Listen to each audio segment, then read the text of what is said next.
The moving truck pulled away, leaving the Miller family on the lawn of their new dream home.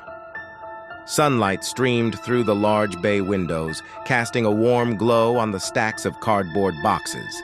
Mark lifted his daughter, Lily, onto his shoulders as his wife, Sarah, unlocked the front door. Their laughter echoed through the empty rooms as they explored their future, a sprawling suburban house that promised a perfect life.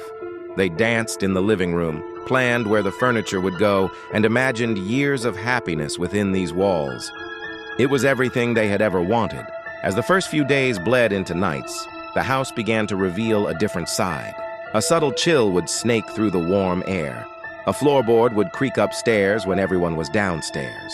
One evening, as Sarah tucked Lily into bed, the little girl's toy car rolled slowly out from under the bed and stopped in the middle of the room.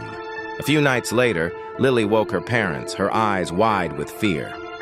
She whispered about a shadow man, a tall, skinny figure who watched her from the hallway. Mark and Sarah exchanged a knowing glance, dismissing it as a new house nightmare, an active imagination settling into a strange place. But they couldn't shake the fleeting glimpses they'd catch in their peripheral vision. A dark shape darting past a doorway, a tall silhouette in a window's reflection that vanished when they turned to look. The unsettling whispers of the house soon grew into a scream. One night, a stack of books flew off a shelf, scattering across the floor. Disembodied whispers seemed to slither from the vents, hissing their names when the house was at its quietest. The feeling of being watched became a suffocating presence, a constant pressure on the back of their necks. Awakened by a loud crash from downstairs, Mark crept out of the bedroom, gripping a heavy flashlight.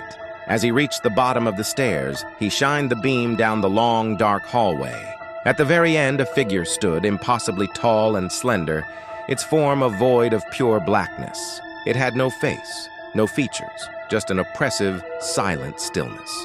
Mark froze, his breath catching in his throat. He stumbled back as the figure took a slow, deliberate step forward. He ran back to the bedroom, slamming the door just as the family huddled together in the center of the bed.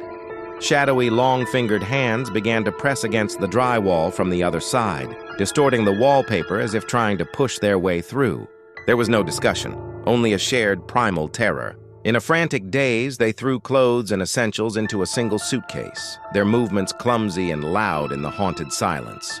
With Lily clutched tightly in Sarah's arms, they burst out of the front door and into the cold night, not daring to look back. They piled into the car, tires screeching as they sped away from the house that held their broken dreams. In the rearview mirror, Mark caught one last glimpse of their